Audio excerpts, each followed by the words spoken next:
नमस्कार दोस्तों, राकेश टिकैत का बड़ा बयान सामने आया है। राकेश टिकैत अब राहुल गांधी के समर्थन में उतरते हुए दिखाई दे रहे हैं।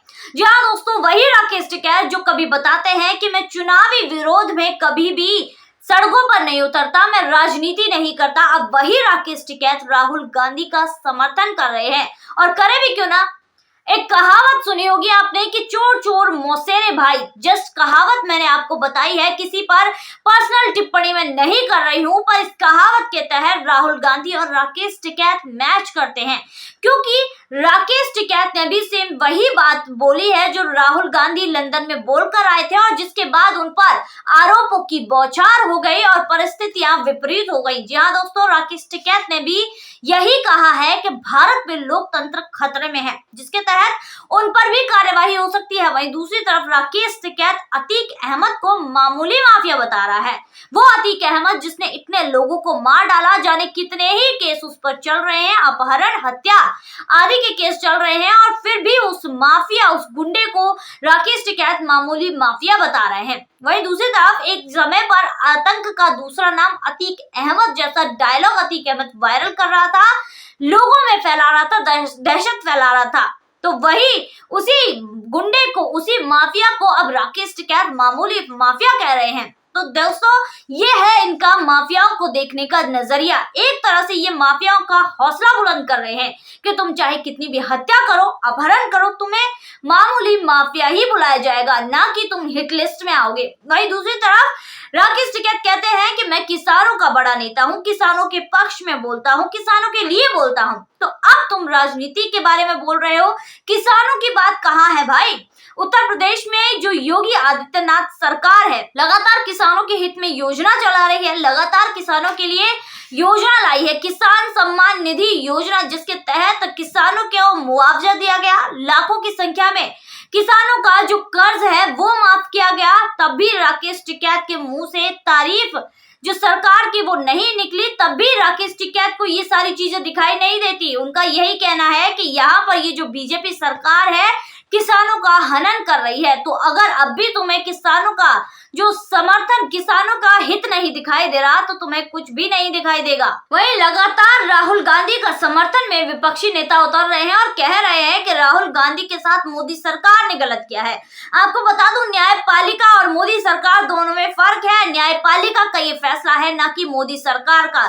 जो सभी आरोप लगे हुए हैं उनके तहत पूरी कानूनी कार्यवाही के साथ राहुल गांधी पर आरोप सिद्ध हुआ है, और उसी कानूनी कार्यवाही से ही उन पर आरोप जो है न्यायपालिका में लाए गए हैं और उन पर कार्यवाही चल रही है। तो इसमें मोदी सरकार का कोई भी हाथ नहीं है, ये सभी लोगों को पता है। तो दोस्तों, जिस अतीक अहमद को ये राकेश टिकैत मामूली माफिया बता रहा है, वो उस पर 101 मामले दर्ज हैं, मुकदमे दर्ज हैं, और 55 मामले लंबित हैं। जी हाँ दोस्तों, 2005 के मुकदमे को लेकर यहाँ पर जो अतीक अहमद है उसको सजा सुनाई गई है, उम्र कैद की सजा सुनाई गई है। कितने लोगों की हत्याएं इसने की जो कि इस पर आरोप लग रहे हैं, और कितने ही लोगों का अपहरण इसने किया।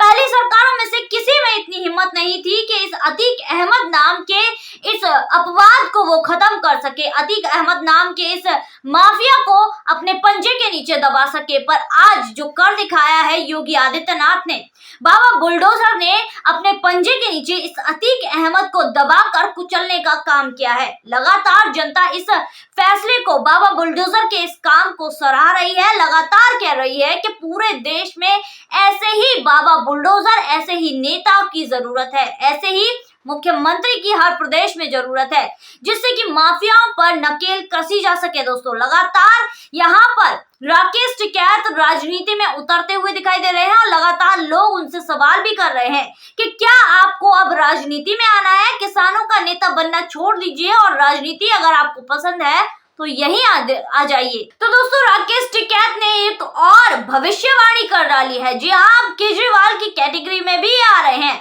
अपनी दूर दराज आंखों से आने वाले समय को, जो कभी आने ही नहीं वाला है, उसको देख लेते हैं। जी हाँ, राकेश टिकैत ने कहा है कि आने वाले समय में सिखों और हिंदुओं में लड़ाई हो सकती है। जी हाँ दोस्तों, सिखों और हिंदुओं को लड़वाने का इन्होंने काम किया है। कहा है कि सरकार, जो केंद्र सरकार है, वो आने वाले समय में सिख और हिंदुओं को लड़ा सकती है।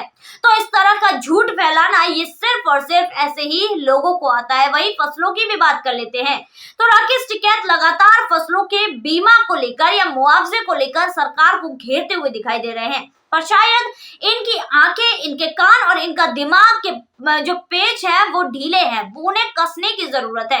क्योंकि जो सरकार के खिलाफ ये जहर उगल रहे हैं, वही सरकार ऐसा कानून ला चुकी है और योजना बना रही है कि कैसे जिन लोगों की, जिन किसानों की फसलें बर्बाद हुई हैं उनको मुआवजा दिया जाए। जी हाँ दोस्तों, लगातार यहाँ पर सरकार किसानों के लिए योजना बना रही है। वहीं शायद राकेश टिकैत को ये काम बड़ा ही पसंद है कि एक टेंट लगा लिया जाए, वहां पर 4 लोगों को इकट्ठा कर लिया जाए, बॉर्डरों को सील कर दिया जाए, दिल्ली में जाकर प्रदर्शन किया जाए और सरकार के खिलाफ, केंद्र सरकार के खिलाफ विरोध में ढोल पीटा जाए। जी हाँ दोस्तों, राकेश टिकैत को शायद ये काम पसंद आ गया है और जनता लगातार उन्हें ट्रोल कर रही है कि भैया तुम किसान के नेता बनना छोड़ दो, तुम राजनीति ज्वाइन कर लो, तुम्हें शायद सांसद बनना है, इसलिए तुम लगातार राजनीतिक मामलों में कूद रहे हो, जबकि तुम्हारी इसमें कोई जरूरत भी नहीं है। तो लगातार जनता राकेश टिकैत को ट्रोल कर रही है और राकेश टिकैत की तरफ से बड़ा बयान सामने आया है और राहुल गांधी का भी समर्थन राकेश टिकैत लगातार कर रहे हैं। तो दोस्तों, आज की वीडियो में बस इतना ही। फिर मुलाकात होगी ऐसी वीडियो के साथ। अगर वीडियो अच्छी लगी हो तो चैनल को सब्सक्राइब कीजिए, वीडियो को लाइक कीजिए और शेयर जरूर कीजिए। धन्यवाद।